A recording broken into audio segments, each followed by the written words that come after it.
Ji-hoon slammed Zuri against the walk-in freezer door, his mouth crashing onto hers with desperate hunger. She should push him away, should remember he's a killer, a criminal, a man whose enemies had just poisoned her restaurant and destroyed everything she'd built. Instead, she kissed him back like she was drowning and he was air.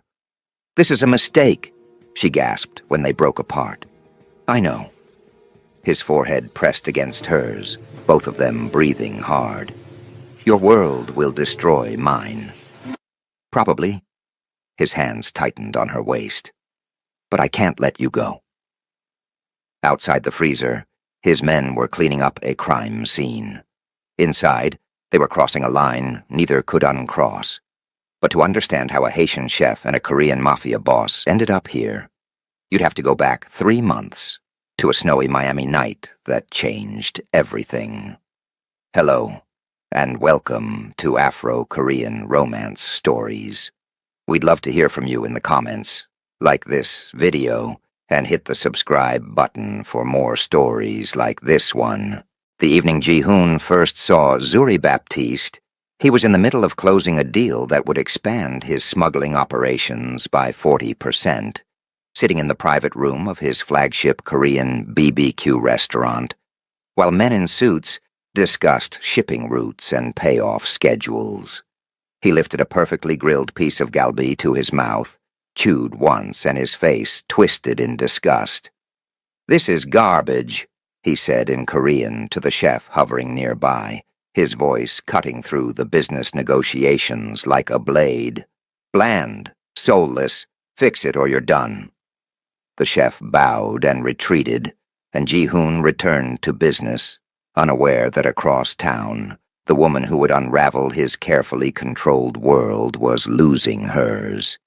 Zuri's laugh echoed through T. Manman's cramped kitchen as she plated griot with the precision of a surgeon, the fried pork glistening beside pickled vegetables, so vibrant they looked like edible jewels.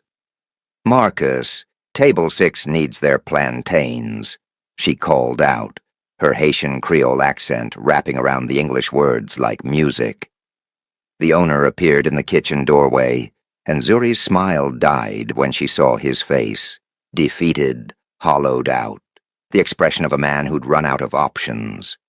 "We need to talk after service," he said quietly, and Zuri's hands stilled on the plate, her heart suddenly racing because she knew that tone, had heard it before when everything fell apart.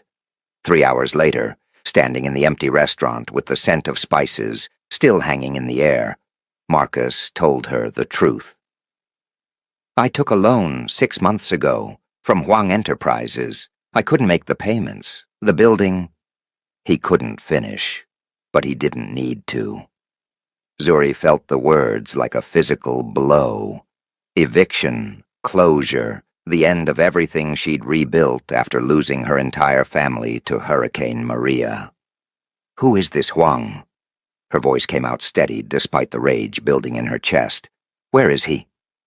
"Zuri, you don't want to—" "Where is he?"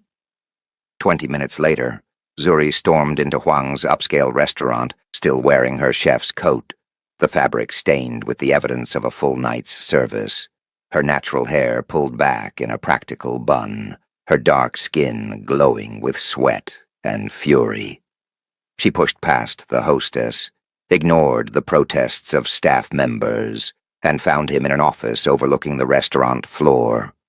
Huang Ji-hoon, 34 years old, and devastating in an all-black suit, his Korean features sharp and aristocratic, his attention focused on documents spread across his desk.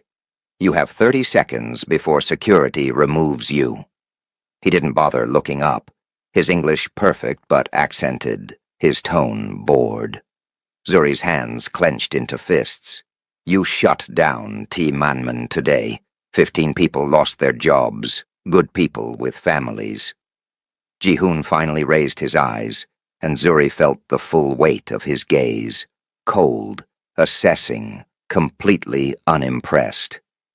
"Your boss didn't pay rent. I'm a businessman, not a charity." He glanced at his watch, a gesture so dismissive it made her teeth grind. 20 seconds. Something reckless took hold of her. She stepped closer to his desk, close enough to smell his expensive cologne, close enough to see the moment his eyes narrowed in warning. "Your food is boring." The temperature in the room dropped 10 degrees. Ji-hoon stood slowly, unfolding to his full height, 6 feet of coiled danger and bruised pride. "Excuse me? Your galbi, over-marinated to hide low-quality meat. Your banchan lacks balance. Your kimchi—" She paused deliberately. "Is probably bought, not made. You run an empire but serve mediocrity." For 5 long seconds, Ji-hoon just stared at her, and Zuri wondered if she'd finally pushed too far, if those men in suits outside his office weren't just restaurant managers, but something far more dangerous. Then his lips curved into something that wasn't quite a smile. "You have courage. Stupid courage, but courage." He circled his desk, moving with the predatory grace of a man who'd grown up fighting. "What's your name?" "Zuri Baptiste, and I have a proposition.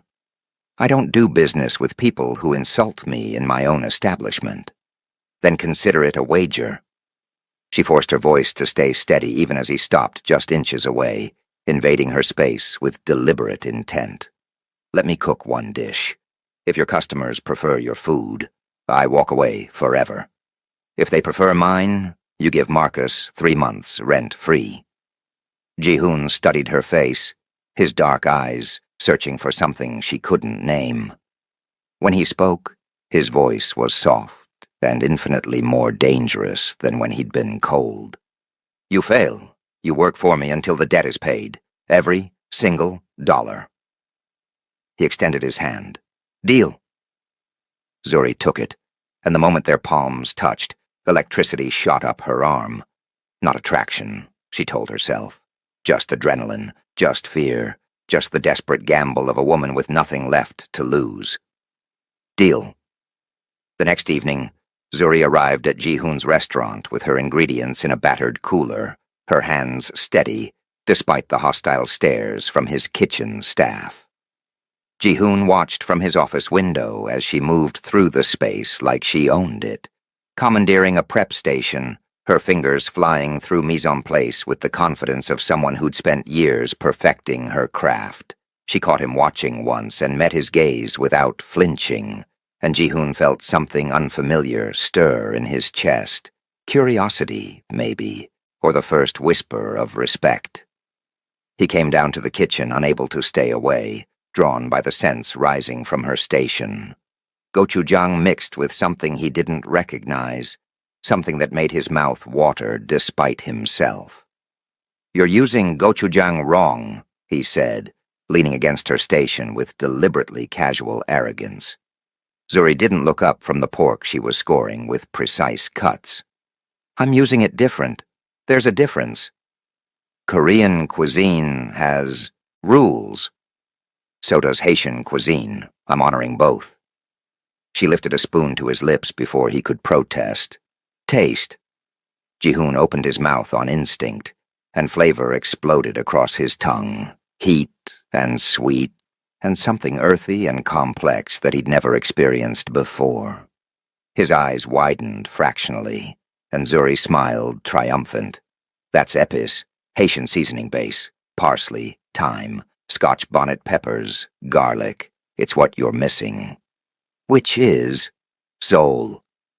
She turned back to her cooking, dismissing him, and Ji-hoon found himself oddly reluctant to leave, watching the way her hands moved with such certainty, such passion, and wondering when he'd lost that fire in himself. 2 hours later, both dishes sat before a carefully selected group of his regular customers. His head chef's traditional bulgogi, beautiful and perfectly executed, beside Zuri's creation. Bulgogi marinated in Haitian epis, topped with kimchi-spiced pickles, served over coconut rice with a gochujang glaze that gleamed like rubies. Ji-hoon stood with his arms crossed, his face a mask of indifference. But his heart was pounding as he watched customer after customer reach for Zuri's dish first, their eyes widening, going back for seconds and thirds. "This is incredible. I've never tasted anything like this. Is this going on the menu?" Ji-hoon's jaw tightened with each exclamation, and when the verdict was unanimous, he turned and walked back to his office without a word. Zuri followed, her victory feeling suddenly hollow as she watched him pour expensive whiskey with hands that weren't quite steady. "You won," he said flatly. 3 months rent-free for your boss. You're actually honoring the bet?" She hadn't expected that, had braced herself for excuses, for the powerful man's inevitable backpedaling. Ji-hoon turned to face her, and something in his expression made her breath catch. "I'm many things. A liar isn't one of them." He drained his glass in one swallow. "But I'm also not stupid. You have something my restaurants lack. Work for me. 6 months. Triple your current salary. Access to the best ingredients, equipment. No."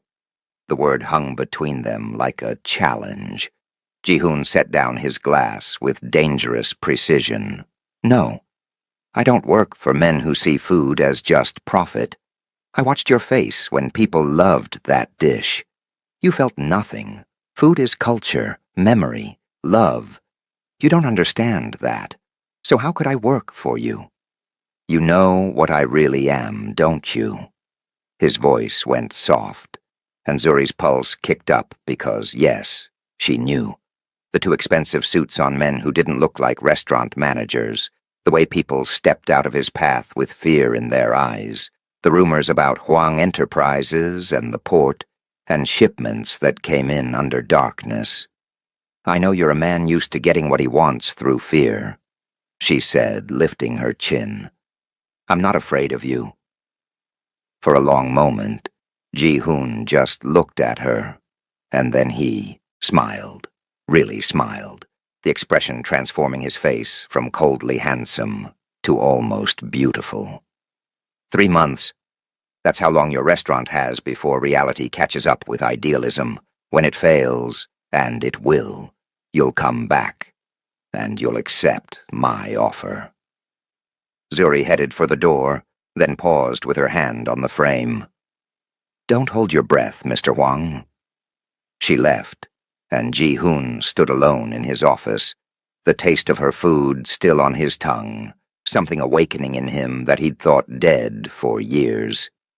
3 months crawled by like a slow-motion car crash. Timanmen packed its tables every night, Zuri working double shifts until her hands cramped and her feet bled, but the money never stretched far enough. Marcus had debts she hadn't known about, suppliers, utilities, gambling losses that ate through their profits, like acid. She counted receipts by candlelight when the electricity got shut off, too proud to cry, too stubborn to quit. And Ji-hoon watched. He told himself he was monitoring an investment, but the truth tasted different than lies. He sat in his black Mercedes across from Timanmen 3 nights a week, watching Zuri through the windows as she moved through the cramped space with such grace, such determination. He ordered takeout under false names, eating alone in his penthouse, savoring every bite and wondering why her food made him remember things he'd buried. His mother's kitchen before his father dragged him into the family business, the dreams of becoming a musician that died when duty demanded sacrifice. "Sir, that's the 3rd time this week," his assistant observed carefully as Ji-hoon ordered from Timanmen again. "I'm monitoring competition." "They're not competition. Then I'm monitoring an investment." But his voice lacked conviction, and when he was alone, he didn't bother lying to himself anymore. The call came on a Thursday night. Ji-hoon was overseeing a weapons shipment at the port, his men efficient and silent as they moved crates, when his phone buzzed with an unknown number. He almost ignored it, but something made him answer. "Mr. Huang?" Marcus's voice was thick with defeat. Zuri doesn't know I'm calling, but I thought you should know. We're closing, end of the month. I couldn't save it. Ji-hoon's hand tightened on the phone, as unexpected anger surged through him. She doesn't know? I haven't told her yet. Will tomorrow. I just thought, your offer. If it's still open, she'll need. It's open. Ji-hoon ended the call and stood staring at the dark water, his reflection rippling in the port's oily surface, and realized with sudden, uncomfortable clarity that Zuri's failure didn't feel like victory. It felt like loss. The next evening, Zuri sat alone in the empty restaurant, the eviction notice heavy in her hands, tears finally falling because there was no one left to see them, no pride left to protect.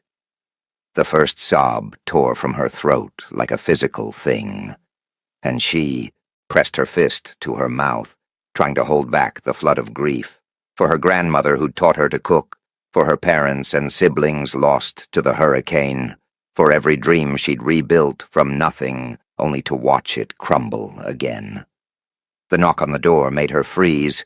She wiped her eyes quickly, fury at being caught vulnerable making her movements sharp, as she opened the door to find Ji-hoon standing there in casual clothes, the first time she'd seen him in anything but a suit, jeans and a black t-shirt that showed the lean muscle of his arms, his hair slightly disheveled, his eyes softer than she'd ever seen them. I heard, he said quietly. Come to gloat? Her voice came out raw, broken. No. He stepped inside without invitation and looked around at the space she'd poured her soul into. The Haitian art on the walls, the tables her hands had refinished, the kitchen where she'd created magic from scraps. Can I sit? Zuri gestured wordlessly, and they sat across from each other in silence until Ji-hoon finally spoke. My father wanted me to be a doctor. I wanted to be a musician, played piano, wrote songs, dreamed of concert halls. His hands flexed on the table, and Zuri noticed his fingers were long, elegant, a pianist's hands hidden inside a killer's life. He forced me into the family business. Every day I chose survival over dreams until I forgot I'd ever had dreams, until food became fuel, music became noise, and I became... He paused, jaw working, empty. Zuri stared at him, this powerful man showing her his scars. Why are you telling me this? Because you haven't forgotten your dreams, and watching you hold on to that passion, that fire. His voice roughened. I don't want to see that light go out. Then why offer me a job at your restaurant? That's not my dream. Ji-hoon leaned forward, intensity radiating from him. What if it could be?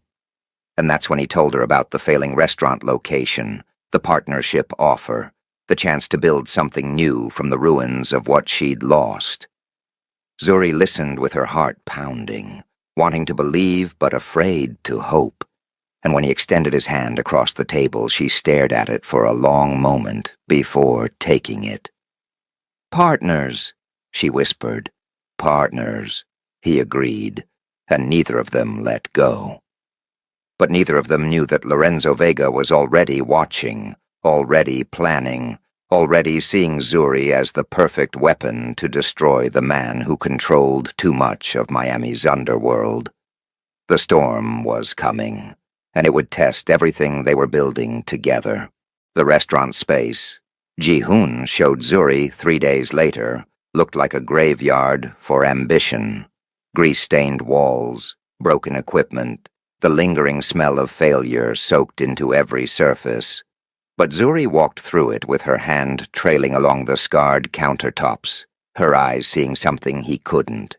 And when she turned to face him in the middle of that disaster, her smile was incandescent. I can work with this, she breathed, and Ji-hoon felt something shift in his chest, something dangerous and warm that he immediately tried to suppress.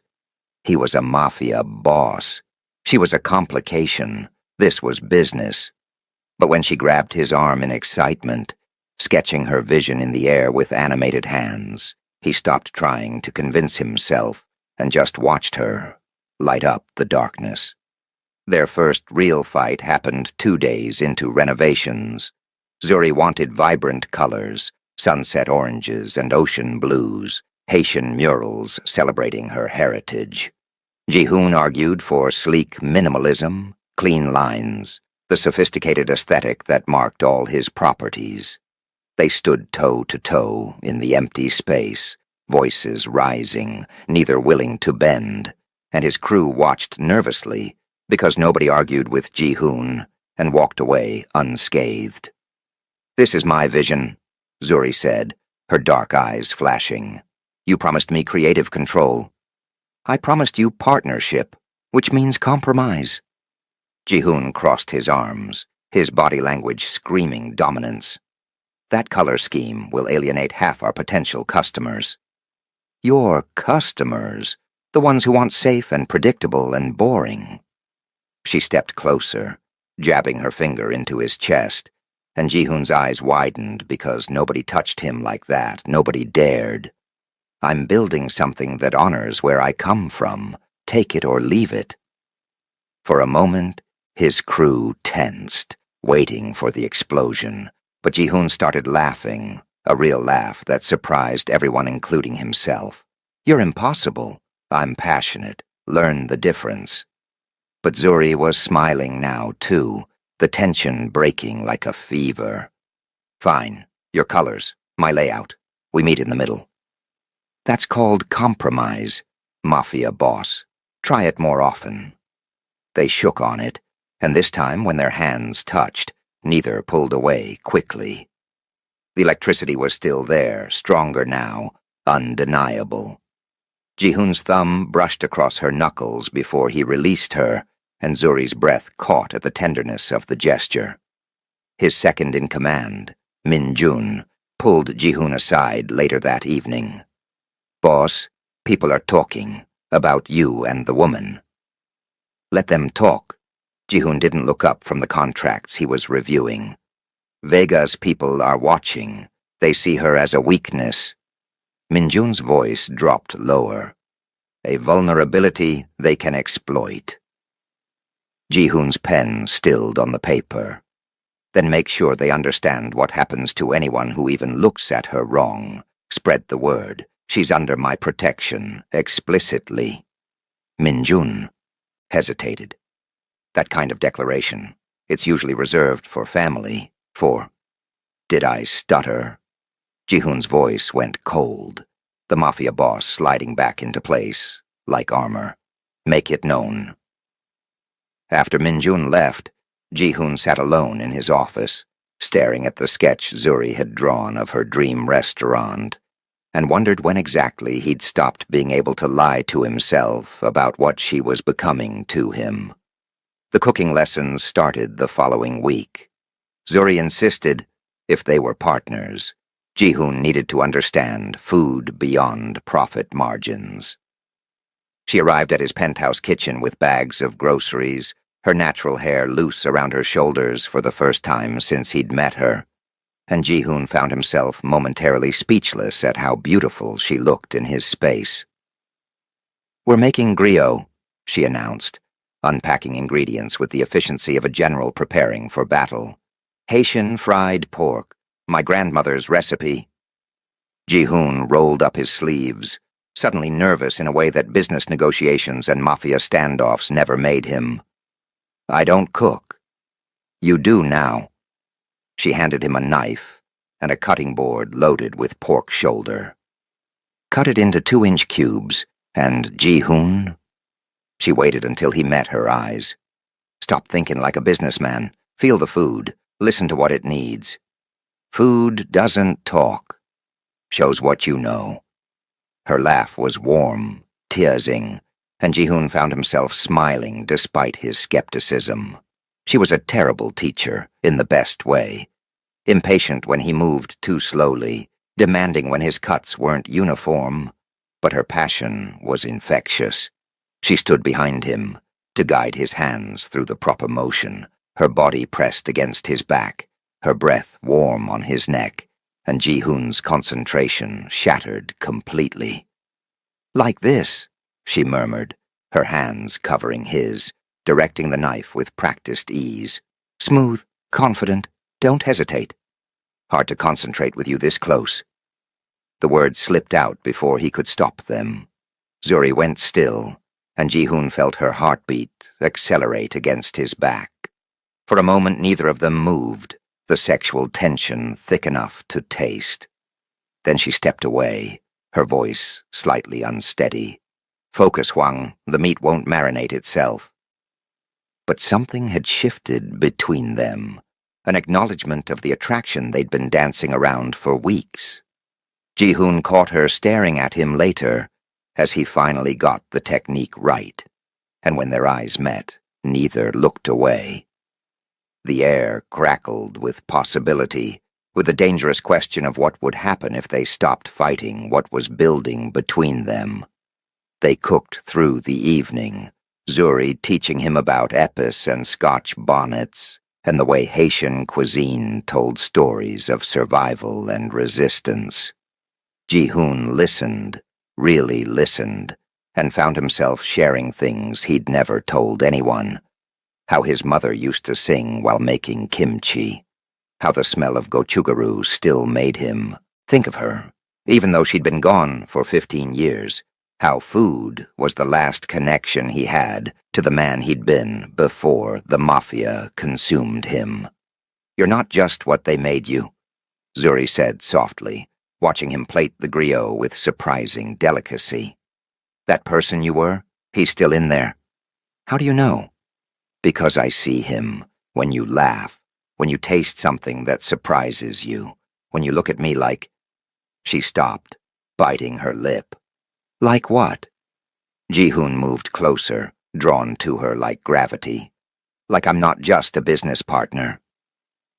He reached out slowly, giving her time to pull away, and cupped her face with hands that had done terrible things but touched her with infinite gentleness. You stopped being just a business partner the moment you insulted my food and didn't flinch when I threatened you. Zuri's eyes fluttered closed. This is complicated. I know. Your world and mine. I know. His thumb traced her cheekbone, and her breath hitched. But I can't stop thinking about you. Can't stop wanting to know everything about you. Can't stop. His phone shattered the moment, the ringtone sharp and insistent. Ji-hoon swore in Korean and checked the screen. Minjun, emergency code. He answered, his voice instantly hard. What? Vega made a move, hit one of our storage facilities. 3 men in the hospital. Minjun's voice was tight with controlled rage. He's sending a message. Ji-hoon's free hand clenched into a fist. I'm on my way. He hung up and looked at Zuri, seeing the fear flickering in her eyes because she'd just been reminded exactly what he was. I have to go. Business. Dangerous business. It wasn't a question. Always. He grabbed his jacket, the tender man from moments ago disappearing behind the Mafia boss's cold mask. Lock the door behind me. Don't leave until morning. Ji-hoon. She caught his arm. Be careful. He looked down at her hand on him, then back at her face, and something in his expression made her heart ache. I always am. But they both knew it was a lie. After he left, Zuri stood alone in his kitchen surrounded by the evidence of their evening together. Dirty dishes, the scent of spices, the ghost of almost kisses and unspoken confessions, and realized with terrifying clarity that she was falling for a man whose world could destroy her. The next 6 weeks blurred together in a montage of demolition and creation, late nights and early mornings, arguments and laughter and moments of connection that felt like touching fire.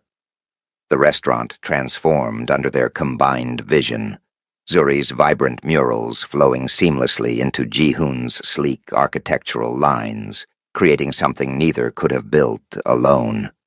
They worked side by side, their partnership deepening with every shared decision, every compromise, every moment when their hands brushed and lingered. Ji-hoon brought in his best contractor, paid premium for rush delivery on equipment, used his connections to cut through permit red tape. Zuri created a menu that made his mouth water just reading it, fusion dishes that honored both their cultures with equal reverence. They tested recipes in his penthouse kitchen, feeding each other bites, arguing over seasoning ratios, and ignoring the fact that they kept finding excuses to touch, to stand too close, to let their eyes linger. "Try this," Zuri would say, lifting a spoon to his lips, and Ji-hoon would taste the food but watch her face, memorizing the way her eyes lit up when she got a flavor combination exactly right. "Too much gochugaru," he'd critique, and she'd swat his arm playfully, and he'd catch her hand and hold it just a beat too long, his thumb rubbing circles on her wrist until her pulse raced. His crew noticed. Minjun pulled him aside one evening, concern etched into his features. "Boss, you're getting attached. In our business, attachments are weapons people use against you." "She's my business partner, nothing more." But the lie tasted bitter. "With respect, sir, you don't look at business partners the way you look at her." Minjun hesitated. "Vega is watching, waiting, and when he moves, I'll handle Vega." Ji-hoon's voice went lethal. "Nobody touches her. Make sure every crew member understands. She's off limits to everyone, friend and enemy alike." What Ji-hoon didn't know was that Vega had already made his play, had already bribed one of the kitchen staff they'd hired for the new restaurant, had already planned the sabotage that would bring everything crashing down. Opening night arrived like a fever dream. The restaurant they'd named La Quai, Haitian Creole for home, packed with critics, community members, and Ji-hoon's business associates, who represented both his legitimate ventures and his darker enterprises.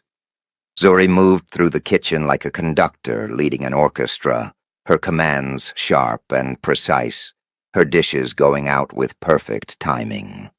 Ji-hoon worked the dining room in an impeccable black suit, charming guests with the social grace that made people forget he was dangerous, but his eyes kept drifting to the kitchen window, where he could see Zuri in her element. The first hour was flawless. Customers raved over every dish. The kimchi-infused pickles that exploded with flavor, the bulgogi tacos with mango habanero salsa, the coconut rice infused with gochujang that somehow tasted like both cultures singing in harmony. Food critics took notes with expressions of wonder. Ji-hoon caught Zuri's eye through the kitchen window, and they shared a smile of pure triumph. Then everything went to hell.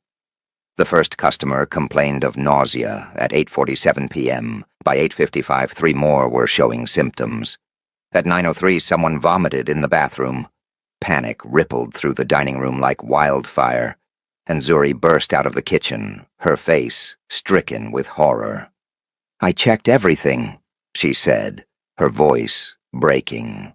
"Every temperature, every ingredient. This isn't possible."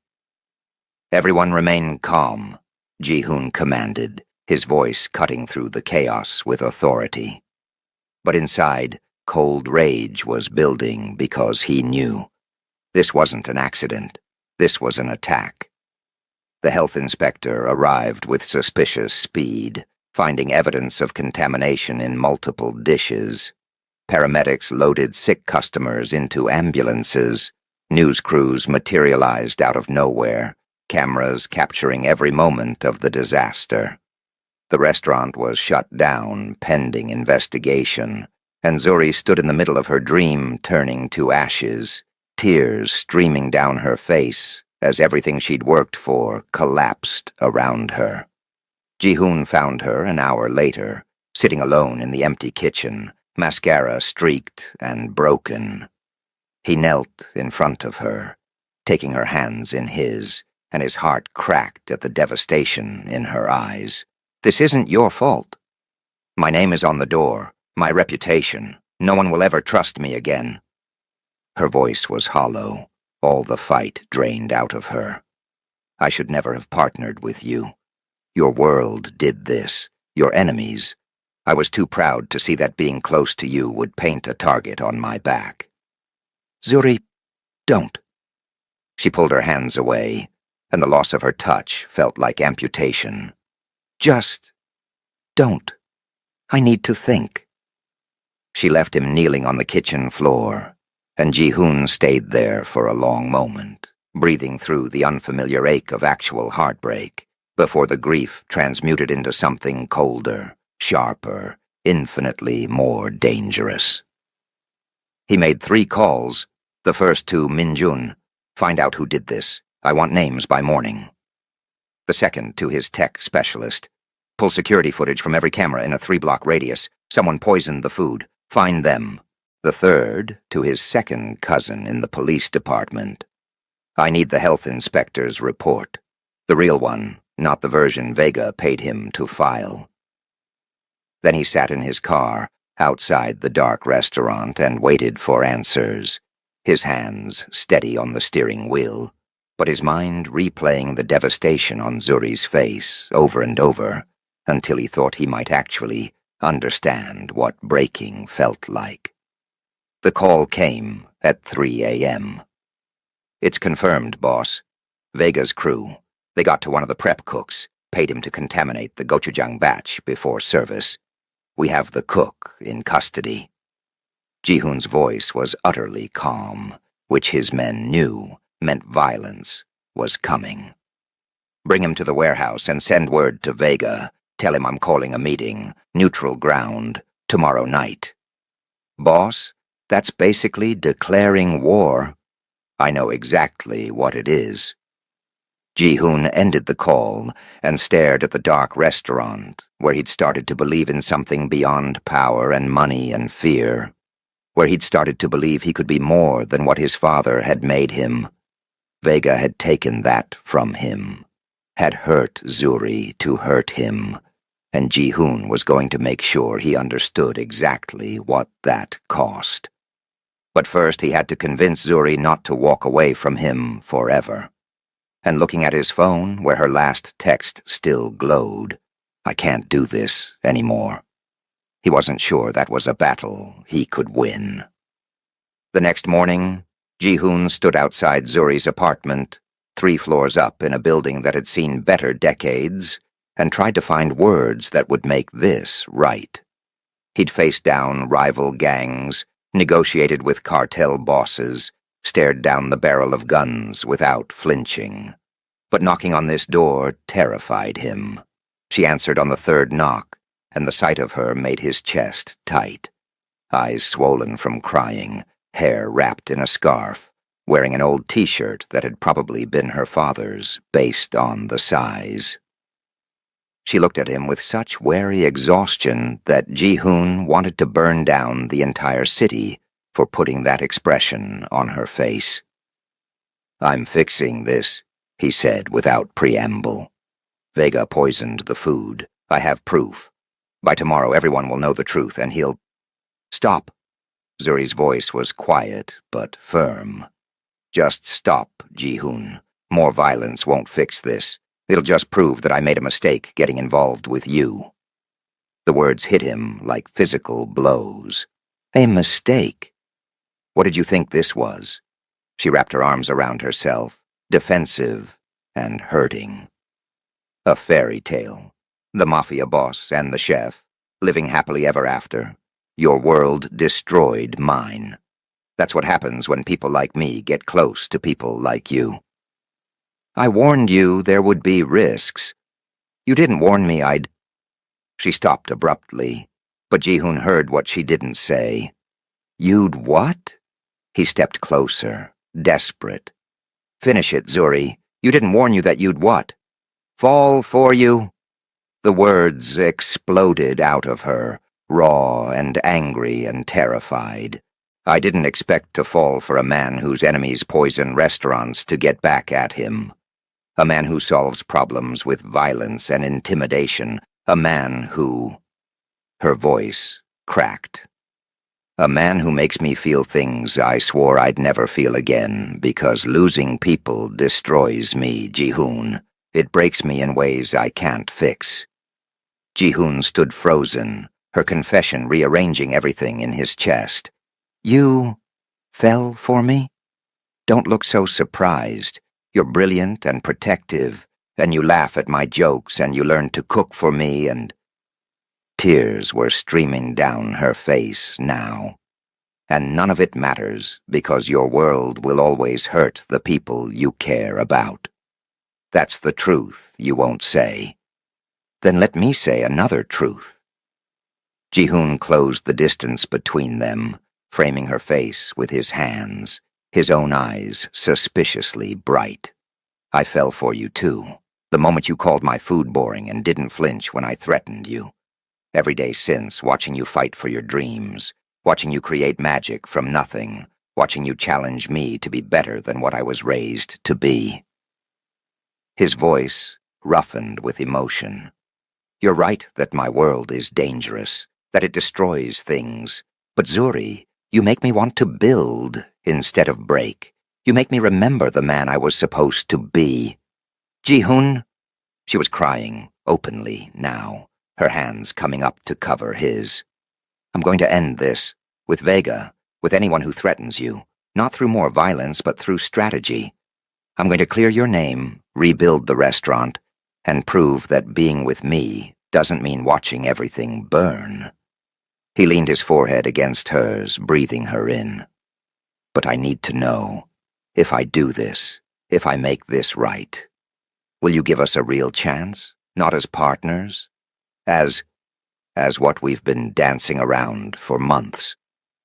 She pulled back just enough to see his face, as something terrifying and impossible, and he kissed her, finally, desperately, pouring months of longing into the press of his lips against hers. Zuri made a sound somewhere between a sob and a sigh, and kissed him back with equal fervor, her hands fisting in his shirt, pulling him closer. The kiss tasted like salt from their tears, and smoke from the ashes of what they'd built, and it felt like coming home and jumping off a cliff all at once. When they finally broke apart, both breathing hard, Ji-hoon rested his forehead against hers. I have to go, have to finish this. But Zuri, wait for me. Trust me to fix this. She nodded, unable to speak, and watched him leave with her heart in her throat and the taste of him still on her lips. And that's when her door burst open again, and Lorenzo Vega walked in with 2 armed men, his smile sharp as broken glass. Sorry to interrupt the romantic moment, he said, gesturing for his men to grab Zuri's arms. But you and I are going to have a conversation about your boyfriend's business territories, and if he wants to see you alive again, he'll learn that some things are worth more than pride. Zuri's scream cut off as a hand clamped over her mouth, and the last thing she saw before the darkness took her was her phone on the table, Ji-hoon's contact information glowing on the screen, so close and impossibly far away. The war Ji-hoon had been trying to avoid was about to begin, and the woman he loved was the first casualty. But Vega had made one critical mistake. He'd underestimated exactly how far a man in love would go to get her back, and how much the city's most dangerous Mafia boss was willing to burn to save the one person who'd made him feel human again. The reckoning was coming, and it would be written in fire and blood, and the desperate hope that love could survive even the darkest parts of who they were. We'd love to hear from you in the comments. What would you do if you were Zuri? Like this video and hit the subscribe button, because you won't want to miss how this story ends. The final confrontation is coming, and nobody's walking away unchanged. Ji-hoon was halfway to the warehouse when Minjun's call came through. Boss, we have a problem. Vega just grabbed the girl. The world stopped. Ji-hoon's hands tightened on the steering wheel until his knuckles went white, a cold fury, unlike anything he'd ever felt, flooding his veins. Where? Abandoned textile factory on Collins Avenue. He's demanding you meet him alone or I'm 10 minutes out. Gather everyone. Full crew. This ends tonight." Ji-hoon's voice was arctic calm, the kind of quiet that made grown men fear for their lives. "And Min-jun, tell them to come armed. Vega just made the last mistake of his life." 8 minutes later, Ji-hoon walked into that textile factory alone, as demanded, but his men surrounded the building like shadows, waiting for his signal. He found Vega in the center of the main floor, Zuri tied to a chair beside him, a bruise blooming on her cheekbone that made Ji-hoon's vision go red. "Let her go," Ji-hoon said, his voice deadly soft. "This is between us." Vega laughed, pressing a gun to Zuri's temple. "See, that's where you're wrong. She is the issue between us. You got soft, Huang, started caring about something other than business. That makes you weak." "Ji-hoon, don't," Zuri said, her voice steady, despite the fear in her eyes. "Don't give him anything for me." "Brave girl," Vega sneered, "but stupid. You think he loves you? Men like us don't love. We collect. We possess. You're wrong." Ji-hoon took a step forward, hands visible and empty. "I do love her, which is why I'm going to give you one last chance to walk away from this alive. Let her go. Leave Miami. I'll even let you keep your operations in Tampa. But touch her again, and I will erase you from existence." Vega's finger tightened on the trigger. Big threats from a man with no leverage. "Who said I have no leverage?" Ji-hoon smiled, cold and sharp. "Min-jun, now." The lights cut out. Gunfire erupted from every direction, not aimed to kill, but to disorient, to scatter Vega's men who'd been hiding in the shadows. In the chaos, Ji-hoon moved with lethal precision, crossing the distance to Vega in seconds. A single strike disarmed him, and Ji-hoon had Vega on the ground with a gun to his head before the man could even scream. "I told you," Ji-hoon said softly, pulling Zuri's chair back with his free hand, "that touching her would cost you everything." Min-jun's men flooded in, weapons trained on Vega's scattered crew. The fight was over before it really began. Ji-hoon untied Zuri with shaking hands, and the moment she was free, she threw her arms around him, trembling. "You came." "Always," he whispered into her hair. "I'll always come for you." Vega laughed bitterly from the floor. "You think this changes anything? She'll always be a target. Everyone you care about becomes a weapon against you. That's the life, Huang." Ji-hoon looked down at him, then at Zuri in his arms, and made a decision that would change everything. "Min-jun, make sure Mr. Vega understands the new reality. He confesses to the food poisoning publicly. He compensates every person who got sick. He leaves Florida entirely, and in exchange, I don't kill him tonight." "And if he refuses," Min-jun asked, "then we stop being generous." Ji-hoon's voice carried the weight of absolute certainty. "Spread the word through every crew in Miami. Zuri Baptiste is under my permanent protection. She's not a weakness. She's the line no one crosses unless they want war with the Huang family. Make it clear." He helped Zuri to her feet, and they walked out of that factory together, leaving his men to handle the cleanup. In his car, with the city lights blurring past, Zuri finally broke the silence. "You just declared me family to the entire Miami underworld." "I did."